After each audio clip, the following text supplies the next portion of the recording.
Okay, so I want to take a page out of everyone else's book and share my thoughts and opinions on Operation Buried Debts. First off, this will not be positive, as I believe the operation is a boring, sloggy, and just all-round unexplained mess.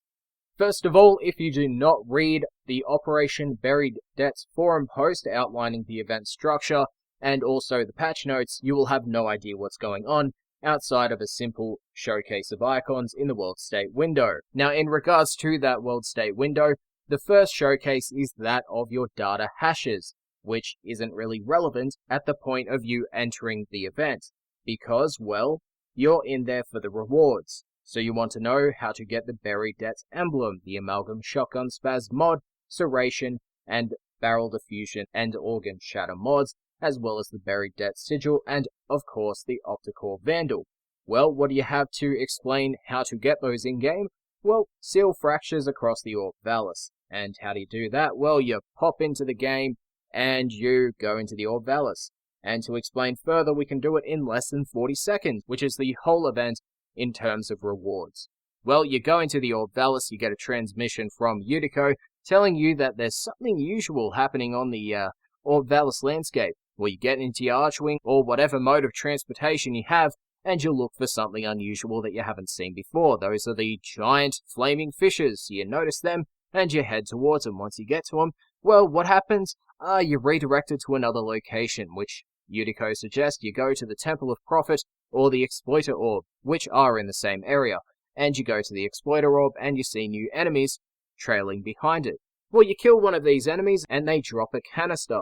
You pick it up, and what do you know? When you went to that fracture, that geyser, well, you saw a little icon with a canister on it. So you go back there and you chuck your canister in and it turns into a mobile defense mission. That's all you need to know, because from there on out, you just rinse and repeat. For each canister, you can do 4 mobile defense missions, and each time you will get a point. Upon doing 4 with the same canister, you'll get 7 points, and boom, you repeat the process up until the point where you get the Opticore Vandal. How fun.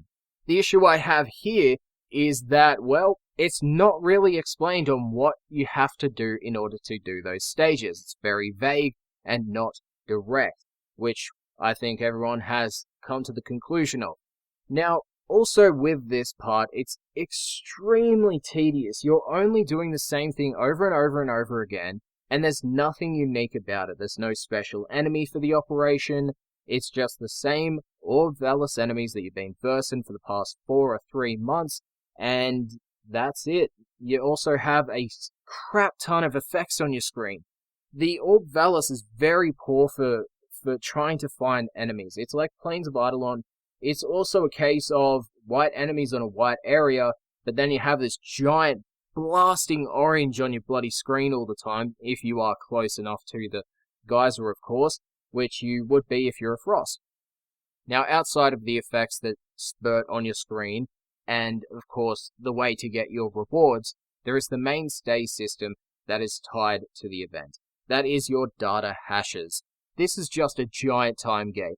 I honestly don't understand why DE chose to use scanning as a connector to unlocking Deck 12.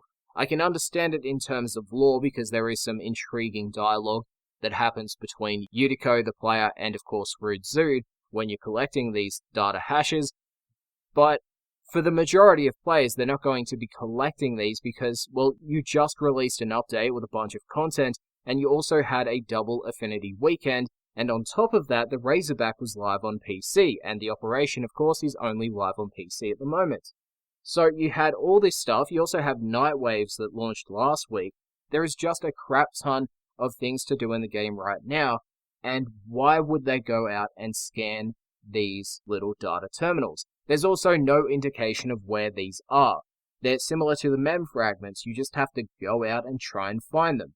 Thank God we have people who make Google Docs and share it onto the Reddit and forums, so we have this information and we can make videos about them and spread that knowledge. But the issue there is, most people aren't going to continue scanning these. They still have all those other avenues of content to make.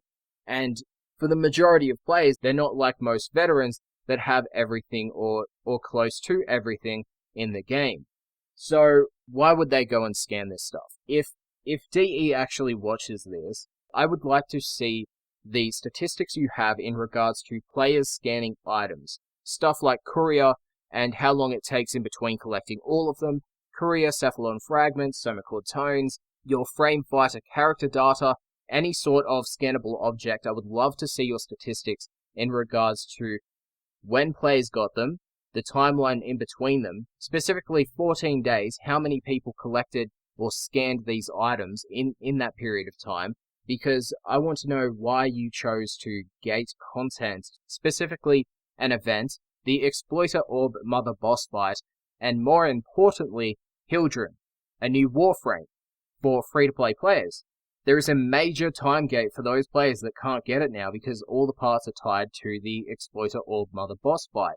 So I would love to know why you chose to go this route. It just astounds me.